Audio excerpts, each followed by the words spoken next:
Planes, trains, and not quite automobiles. We're back with another amazing edition of Zag Talk. I'm Jonah, joined as always by Greg. Hey, Greg. Hey, Jonah. I would say, does the title of this episode describe what we're talking about today or your own recent adventures? Because it seems like you've been busy. I've been busy. We got a lot to get into this episode. We're going to join Ben and Sela at Micromobility Europe in Brussels, so we'll have a little segment from them. Then we have David Hammer, co-founder and president of Pop Wheels, stopping by. So a lot to talk about, but to make it all about me. Last week I was traveling. I guess that's the planes and trains part. Flew from LA to New York. For starters, got to experience the brand new, shiny, beautiful LAX Transit Center. So thanks, Metro, for building that. It was, I think, a $1 billion marvel. And it felt nice as an Angelino to be able to take the train to the airport. Ooh. And let's give it a shout out there too. As a longtime G rider back in my Brooklyn days here, I am jealous that LA now has the only 2 metro lines that do not go near a downtown. Congratulations on the polycentric transit city. Transit nerds. If only David Shoup could have lived to seen this. Yeah. I'm going to make that factoid stick. You can tell I'm not an Angelino that I just murdered Shoup's name there. Sorry, Shoupistas, don't come at me. Get your Shoups right. Yeah. You've just angered a legion of online fans. But no, it was nice. I mean, the station was beautiful. Most new metro stations are nice, but this one was arguably over the top. But I think it's going to be people's first impression of Los Angeles, maybe even their first impression of America if you're coming from a long international flights. So, it's a little razzle-dazzle, doesn't hurt. And for me, at least from the neighborhood that I live in, I can't say that about everywhere else in this town, but it was convenient and fast. So, hey, that's a nice thing. But then that took me to New York, another town with trains. Where you landed at JFK or Newark, and you do not have the same arrival marvels. So, yeah. I landed at JFK, where the air train, apparently they're cutting the fare in half this summer, but not in time for me. So, paid my $10,000 to ride the little air train. But had a great time in New York. Thanks to everyone that came out to the happy hour. I think that was a blast. Had 75 plus transportation dorks. So always fun to drink with your people. But really packed it in. I mean, a couple of highlights. One, when I landed, was meeting some friends at a bar, got there, and there was a little piece of paper taped up on the door saying closed because of e-bike explosion. So the battery fires are real, folks. It affects your drinking and socializing. And then met with some people trying to solve those problems. At New Lab, met a bunch of cool startups doing batteries and micromobility, and David Hammer from Pop Wheels, we'll get into that. He's got a solution for it. I did a test drive of Infinite Machines, very cool driving machines. They don't want to call them scooters. They don't want to call them e-bikes. So they have the moped, and they just revealed their, most people would call it a bicycle. I think they're calling it a bike lane vehicle. But it was cool. It was the Porsche of electric small-scale mobility, let's say. There you go. But you're bearing the lead here because, you also dropped by DoorDash and instantiated a whole skirmish on Curbivore between DoorDash and Uber here. But I do love that they're following in Instacart's footsteps here, where in the end, this entire industry recovering is just basically a vehicle for ads. That's the trend I'm getting here. The whole world is just ads. Yes, ad tech is our highest calling as a civilization. Yes. DoorDash was celebrating that they hit $1 billion in run rate for their advertising network.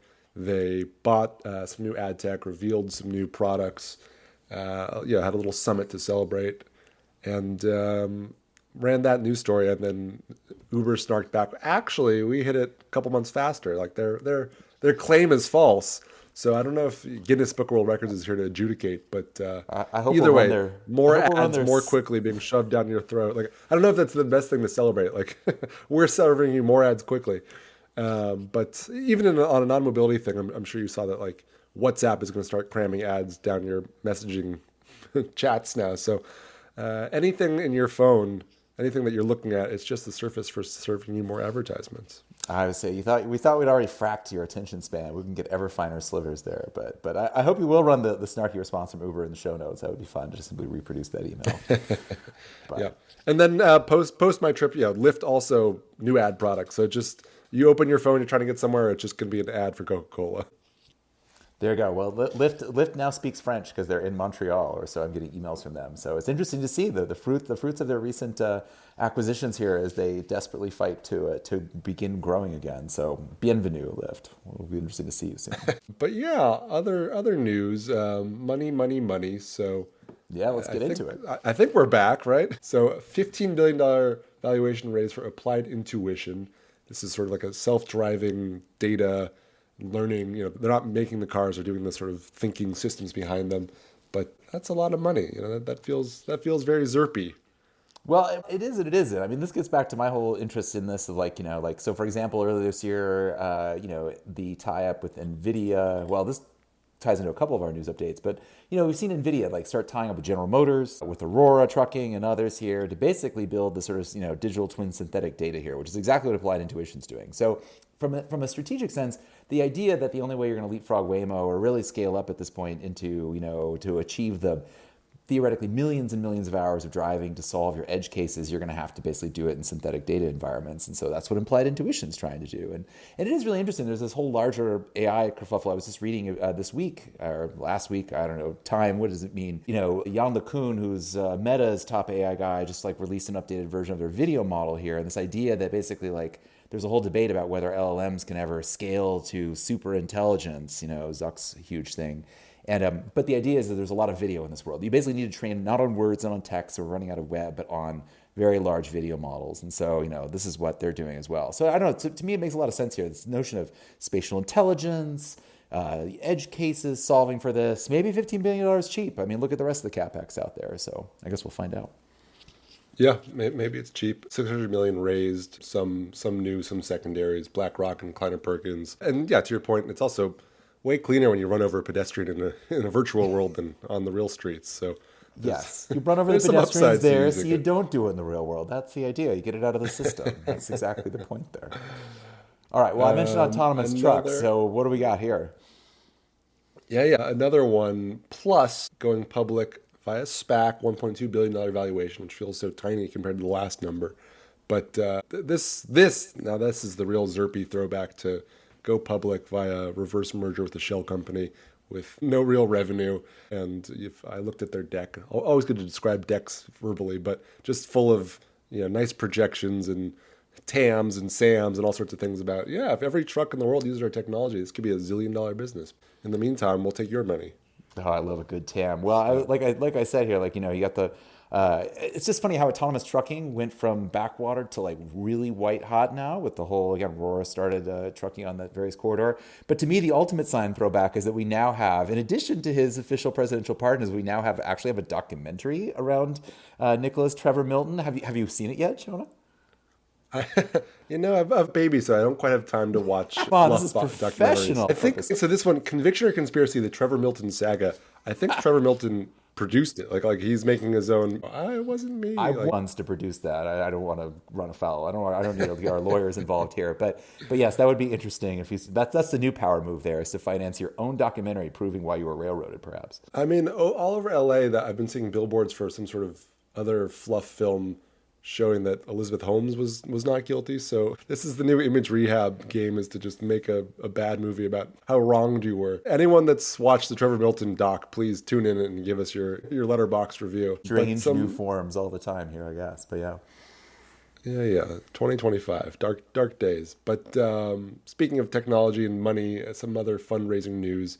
So this one, I think pretty interesting. Obvio, funny name, just raised $22 million from Bain for camera technology that's meant to stop and ticket bad drivers, basically people that run stoplights, stop signs. So kind of reminds me a little bit, we've seen a lot of bus lane camera enforcement as of late, this applying it to a new domain. But kind of classic. In this era, questions about, well, where does that camera data go? Can it be used for malevolent purposes? They're claiming it all lives locally. It's only accessed, when you do something bad traffic-wise, and then it gets deleted within 24 hours. But I don't know. Yeah, it's a tough. I want it to work. The ethics of this is really interesting there too, because so throw back 5 years ago to, of course, the George Floyd protests and debates about policing. Then, is there was a lot of advocacy towards automated ticketing and camera-based systems because it decreased encounters between motorists and police, and therefore basically would mean less escalation by default if you had automated systems.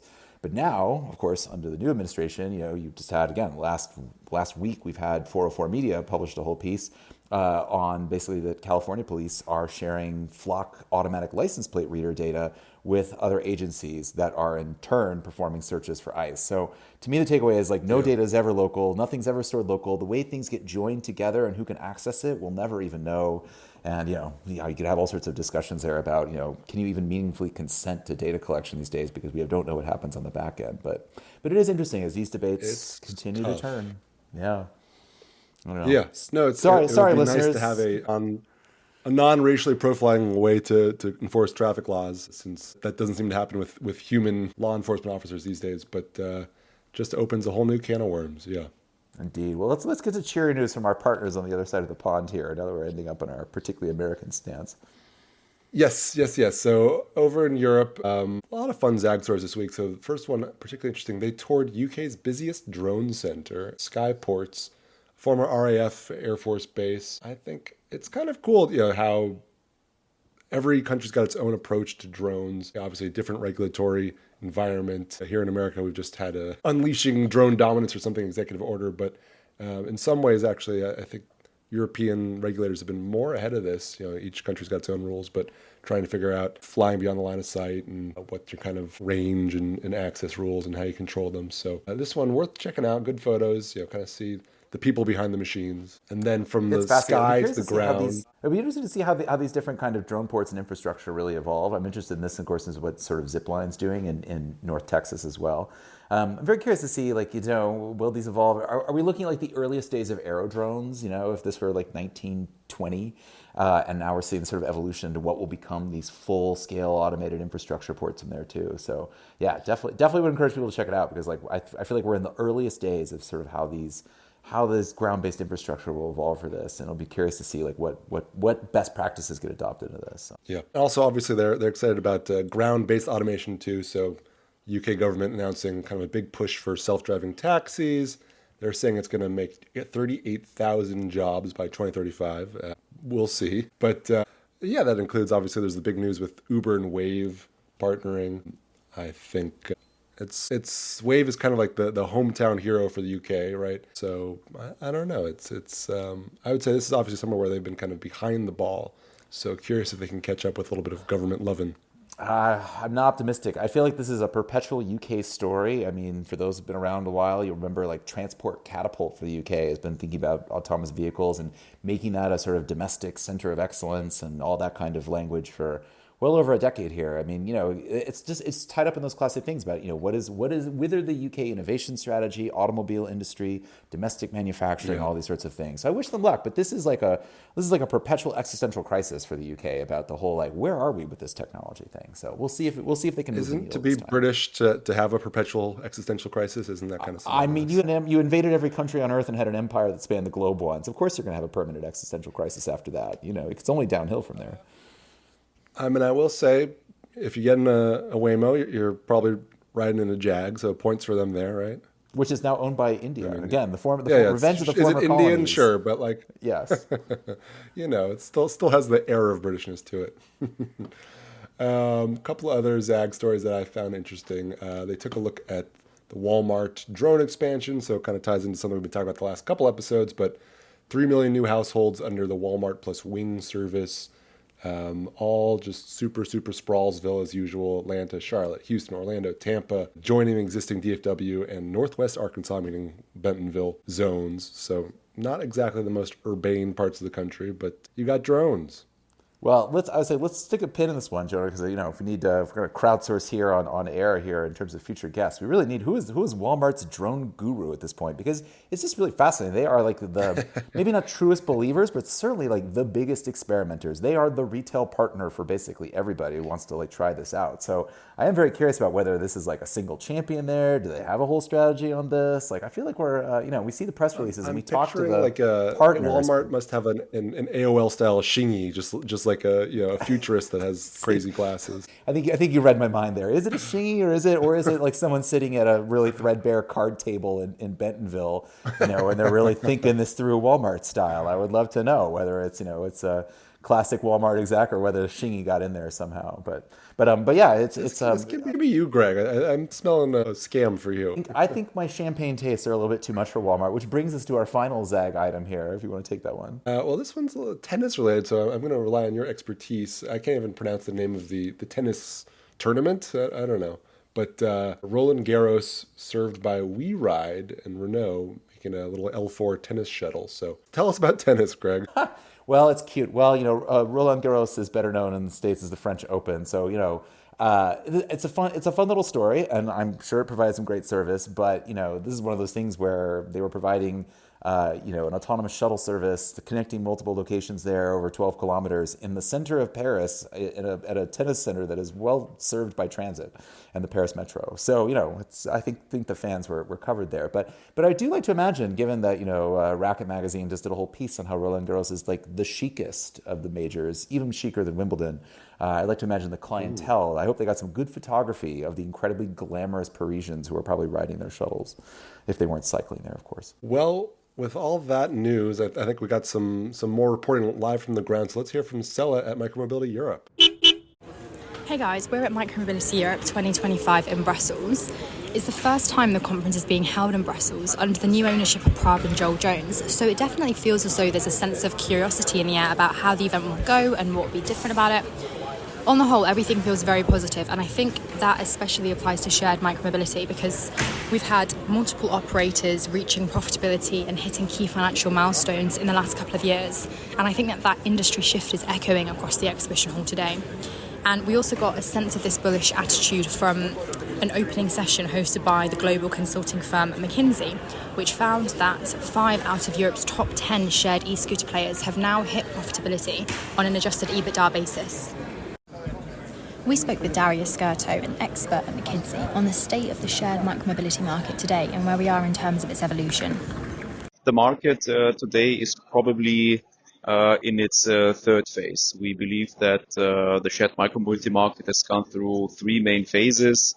The first one being a phase of hypergrowth, where of course top-line revenues were on top of the agenda of many players.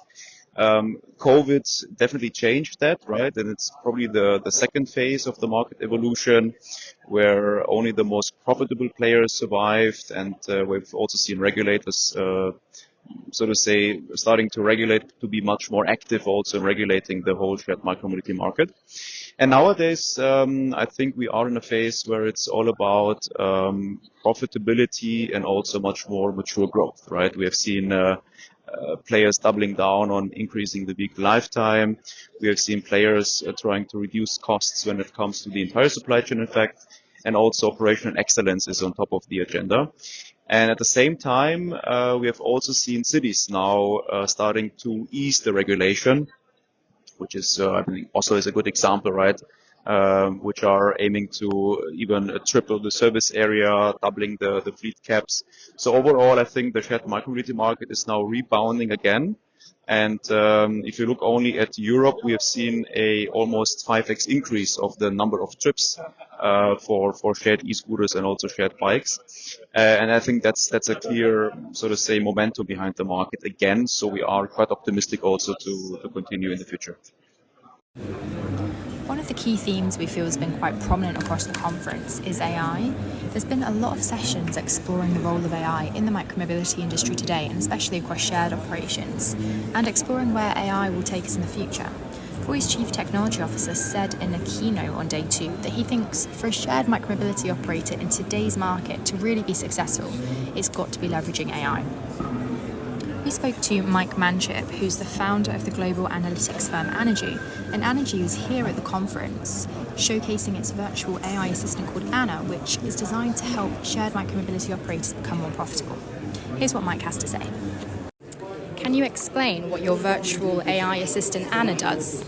Sure. So Anna is part of the revolution of AI that's currently sweeping over micromobility.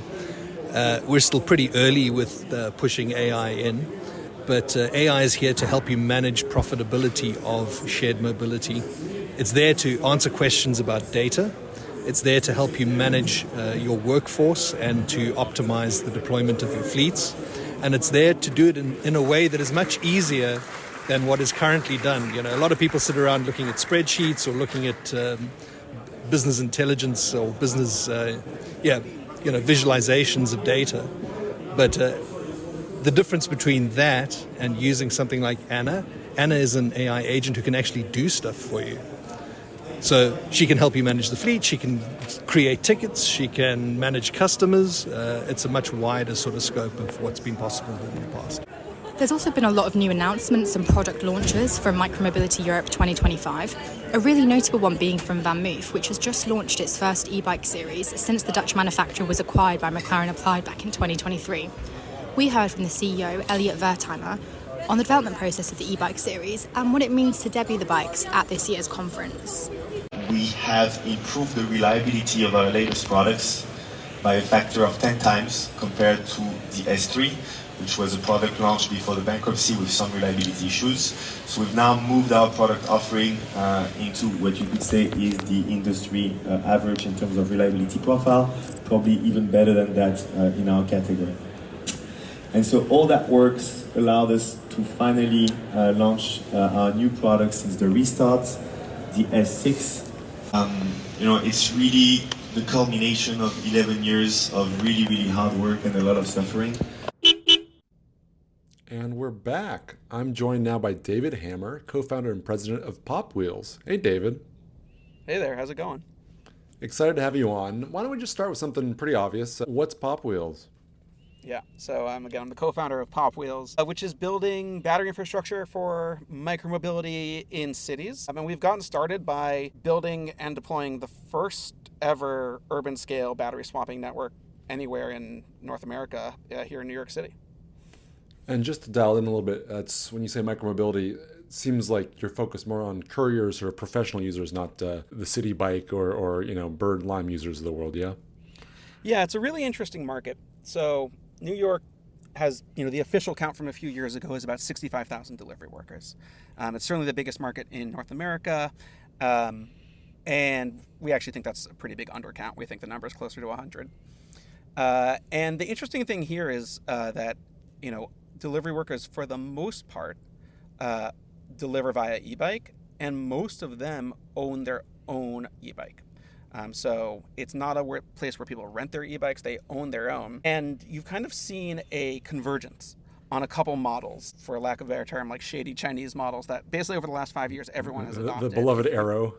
The beloved mysterious Arrow that nobody totally knows exactly where they came from or how they showed up, but they just became everywhere. And I sometimes say they're now kind of like the Crown Vic of e-bikes in New York, right? They're just kind of like they're just there. If you come to New York and you're a delivery worker, you want to be a delivery worker, this is the one that all the shops know how to fix. And so it's actually very hard to get delivery workers to give up their Arrows, which is an interesting thing. But that means you basically have a distributed de facto fleet, and they face two problems. One, I think people know a lot about, which is the battery fire crisis that's been plaguing New York. Last year there were almost 300 fires. They're up 50% year over year this year, so it's getting worse. But they also face a lot of cost issues because your average battery lasts, let's say, 3 hours. And that means you need at least 2 of them to work a full day. That means you probably have to pay some bodega somewhere to keep one of them charged. And if you're lucky, you won't have one of your batteries stolen over the course of a year. We heard about 50% of delivery workers get a battery stolen over the course of a year. So all in all, your out-of-pocket costs for owning your e-bike batteries and keeping them charged can be $1,500 or more. And I'm sure the tariffs won't help that either. My gosh, it's definitely, the cost keeps going up. The city mandated UL certified batteries last year, and that was a good decision, but it did have the unintended consequence of really driving up the cost, further driving up the cost of being a delivery worker in New York. And so our offer to delivery workers is basically, let's get you out of the business of having to own and charge your own battery. So when you sign up for Pop Wheels, you give up your battery. From that day forward, you're going to check out batteries that are compatible with your e-bike from a network of kiosks we're deploying citywide. You can ride one around, you can return one at any kiosk, you can pull out a new battery and keep going. And this does 3 things, right? It's, certainly much safer because you're moving to a fully managed battery as a service model. We own all the batteries, we maintain them, we inspect them, we make sure that they are kind of always service ready. It also, surprisingly though, costs less out of pocket than having to own and charge your own batteries. So Pop Wheels charges $75 a month, so it's under $1,000 a year to be a Pop Wheels customer. And then also because you don't have to go home when your second battery dies, we find delivery workers are reporting they can work 1 to 2 hours a day longer as a result of being on the network as well. So again, safer and cheaper, and also allows them to work more. So we think this is kind of the perfect application of where to kind of build out a battery swapping network. And so Pop Wheels, it seems like it's both the service, the swapping, but then you guys sort of have some unique hardware yourselves. Can you talk a little bit about the locker? The locker, the cabinet. Yeah, this has been one of the really fun things about Pop Wheels is that we get to kind of do it all. We get to do hardware, we get to do software, we get to do implementation and execution. We really are kind of trying to be full stack on the whole thing. So there's a lot of things that are hard about this business. So one of the biggest challenges has been trying to put out a cabinet that meets New York City's fire standards.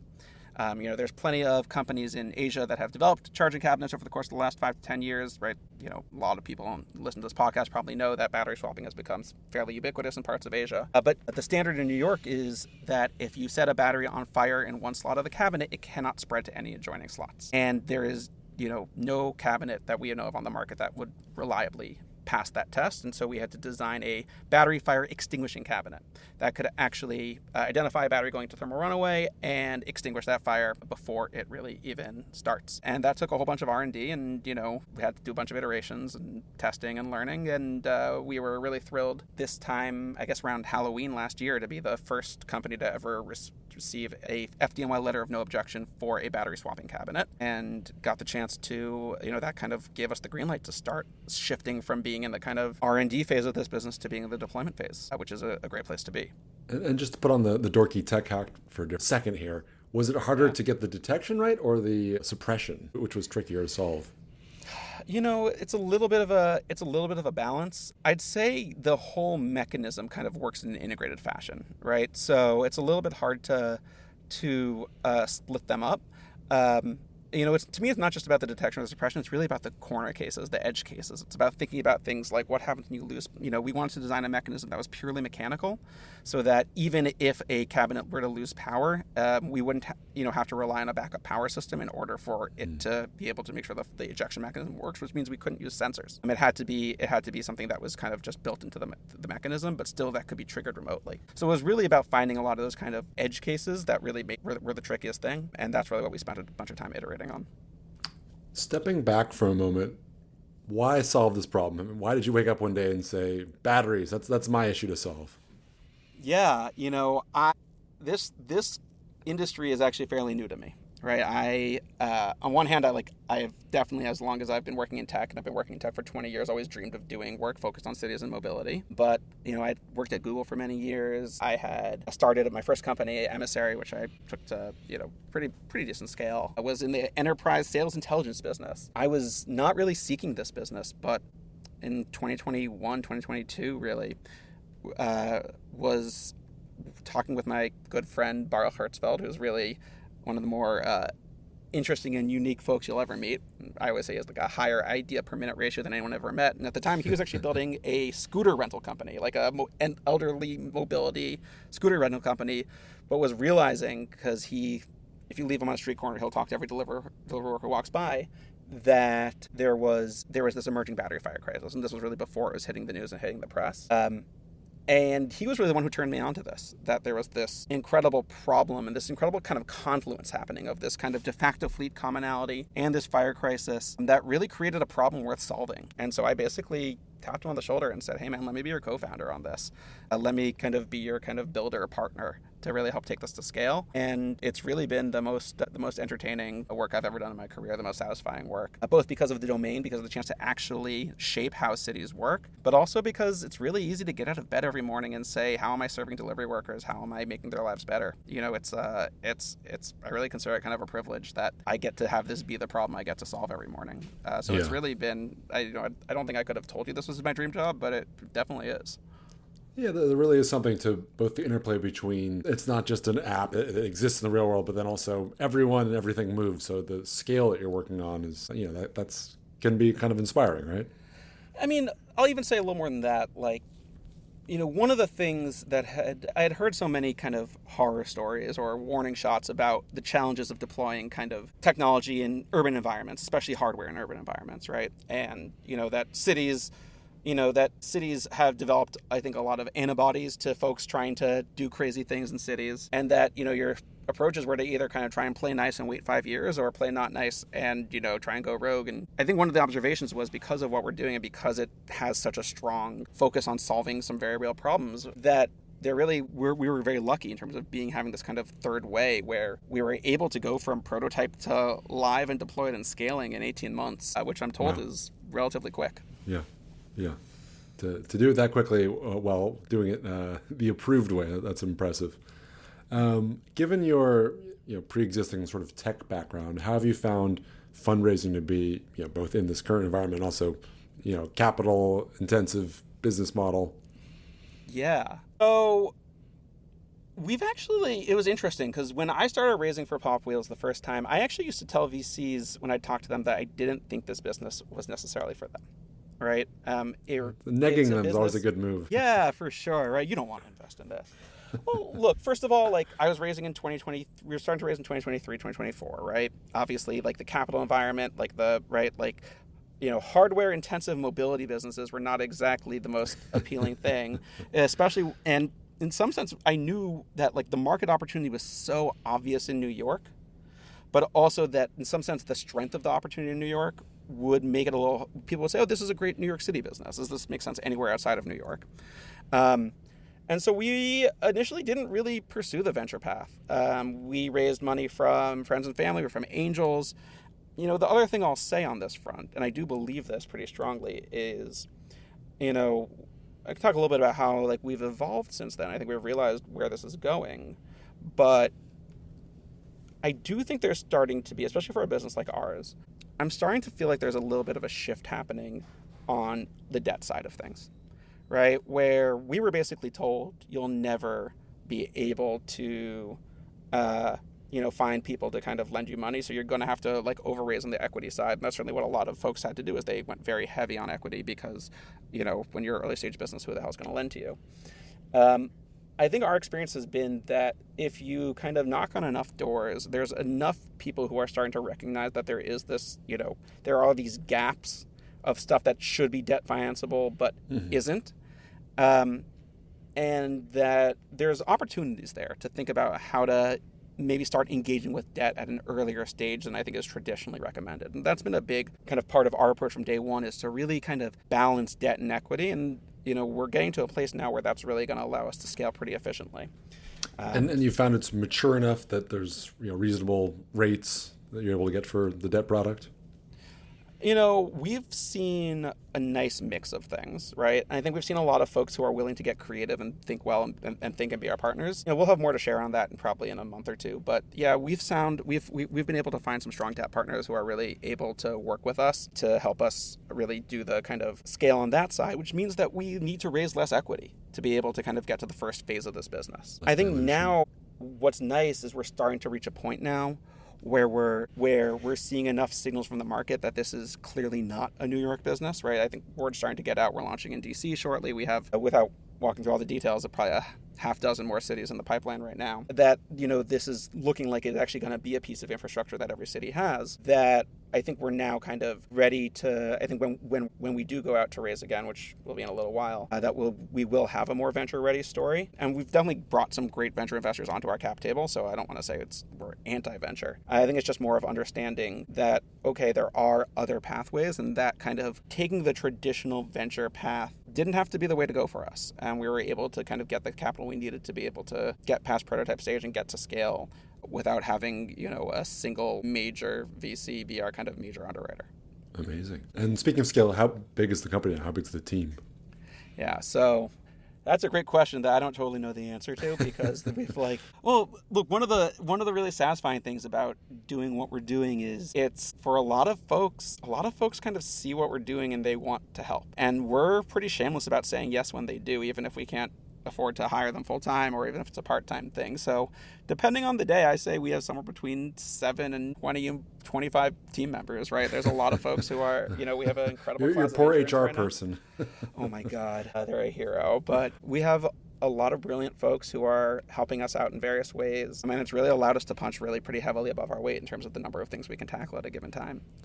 In that spirit, do you find the mobility urban mobility space to be a collaborative marketplace, or are people, defensive? Are you guys the odd man out in this sense, or are a lot of people trying to work together?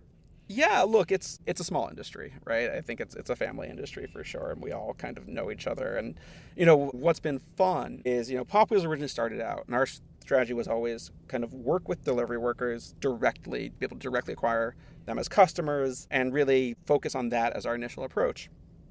But as we started to deploy cabinets, our hypothesis was always that once the cabinets are there and once the kind of battery swap infrastructure is there, that other players who have to deal with batteries, whether those are e-bike companies or delivery companies or other folks kind of who rely on batteries, and there's a lot of them. I think nobody really wants to be in the battery business if they don't have to be, right? Batteries are effectively a commodity. And so, to kind of give you a sneak preview, we'll be announcing in a couple of weeks at larger scale that the Whiz e-bike folks are now piloting an option where Whiz e-bikes can now start using Pop Wheels charge cabinets, swap cabinets. I mean, that's just basically because we met Mike and the Whiz folks at a couple events, and they're easy to talk to and they're easy to partner with, and I kind of saw the same vision we did. And we think that this is kind of, we see a lot of what we're doing is trying to catalyze an ecosystem, not just kind of do our own thing, but to really provide ready-made infrastructure that other folks in the industry can benefit from. And it's been really nice. It's been really collaborative on that front.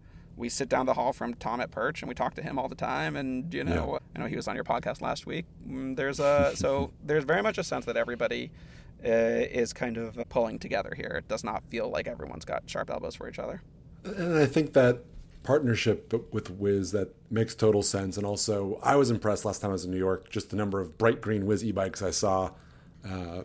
People that aren't looking around, you might not know it, but if it's a green e-bike, it's probably a Whiz. I feel like usually you're more noticing, oh my God, all these couriers are biking against traffic. Terrifying. Totally. But some of them are doing it on familiar brands these days. But yeah, I think that speaks to both the magnitude of the opportunity and maybe the magnitude of the challenge. I mean, even just when I was in New York last week, I was meeting some friends at a bar, got there, and the bar was closed because, piece of paper taped to the door saying, e-bike explosion. So, these things are, it's not just like an academic exercise. People can get hurt, buildings can get damaged, people can lose their livelihoods. So we've had this really interesting experience where we really started out this company thinking about urban scale battery swapping networks, right? And that's what we designed our cabinet for. And I think we didn't necessarily realize this at the time, but we probably started getting getting one email a week. I'd say about 9 months ago, right? Last year we did this big pilot with the New York City Department of Transportation. We were the top performers in it on solutions to the battery fire crisis. It went really well, and the New York City DOT, by the way, deserves an infinite amount of credit for the work they did to make it happen, and for all the carping that people do about collaborating with government. I think showed what a great job they did. But probably since we started doing that pilot, we probably started getting about one email a week from a building owner saying, hey, can we buy one of these cabinets from you and put it in front of our building and make it a building amenity? This was not something that was on our strategic plan or roadmap, but at some point, if people keep trying to buy something from you, maybe you should sell it. And so actually, sometimes the market tells you what it wants. Yeah, being stupid is a really good thing when you're a startup, right? And just don't overthink it. If they want to buy it, just sell it. And so we actually just started talking about this, but we're working these days with more and more building owners who are basically buying a Pop Wheels cabinet and turning it into a building amenity for residents because they're feeling insurance pressure. Their insurers are killing them. A lot of the charging solutions that are out there today are indoors focused. We're outdoors focused. It's a lot harder to deploy indoors than outdoors. And so that's, it's been interesting to just see how kind of the tailwinds of this market are pushing us forwards. There's a lot of things like this Whiz partnership is something that we theorized would happen in 2026, but it happened a lot faster. And it's not because we're such brilliant operators. It's because the market is moving at its own pace. And that's been a really exciting development for us, is to just, okay, this is happening at this pace. Let's kind of deal with it. What has the permitting process been like? And is it different when you're working with a building that buys one versus more of a managed network? Yeah. So I'll give the New York City DOT another shout out for a second. Last year we talked to them about changing their sidewalk use laws, revocable consent, so that a building owner could actually deploy a cabinet in front of their building on the sidewalk. And they went away and they thought about it for a couple months, and then they just announced that they were going to do it, which was really amazing. That they were, that for all of the stories you hear, that they were just able to kind of snap their fingers and do it. It is a complex permitting process. They are working on making it simpler. in general, this is a new category, and FDNY is probably the most critical regulator of this, and it's for good reason. Like I've talked to people at FDNY who basically say, like, look, at the end of the day, if things go well, you get the credit. If things go badly, we get the blame. And that's actually like a completely reasonable perspective, which is if, FDNY hasn't properly regulated these things, right? People are going to say, what the hell? How could you let these arson boxes out onto the street? And, thankfully we've done the work to do that. We're very confident in that. But understanding that it was going to be that FDNY was going to, it's been an evolving process of, okay, how are we going to regulate this? What are the approvals processes going to look like? And FDNY's played ball. They've worked hard to try and cut down the timeline to get approvals. It's now just a matter of weeks from the time we file until the time we get their review. And they've been, especially the inspections teams have been very collaborative about, hey, let's talk this through. Again, you're still dealing with a complex bureaucracy and people with, intersecting incentives. So I'm not going to say it's always been easy and straightforward, but it's really, I never want to say anything nice about a battery fire crisis because it's terrible, but it certainly does help to align folks behind solving a problem and understanding that we're, no one's trying to screw anyone else here. I do think Arson Box is a nice brand name if you need to. Yeah. I think that's maybe our next brand name. So we'll see. We'll see how that goes. David, this has been a fascinating conversation. Any sort of parting thoughts for other entrepreneurs in the space? Yeah, I guess. Look, to me, when I think about why we're succeeding, I think there's really two things. One is certainly, obviously, like I said, I think timing is just so crucial, and so many great businesses just got the timing wrong, and we're grateful that we seem to be in a moment where the timing is right, and that a lot of other people did a lot of work to pave the road, basically, for the timing to be right here, right? I think at the end of the day, what I really think of as our core competitive advantage is the fact that we kind of have a culture that comes from the streets. That, we exist because we listen to delivery workers, because we talk to them.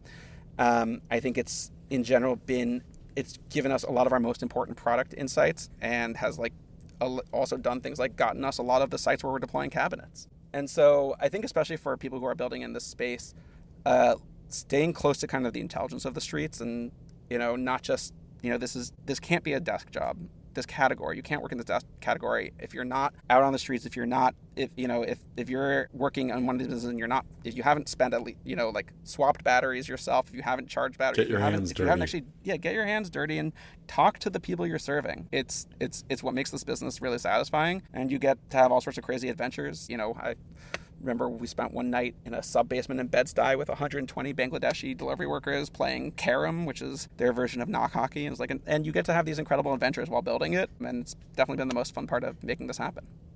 Perfect. Well, you heard it here first, folks. Get some grease on those hands. Thanks so much, David. Thanks a lot, Jonah.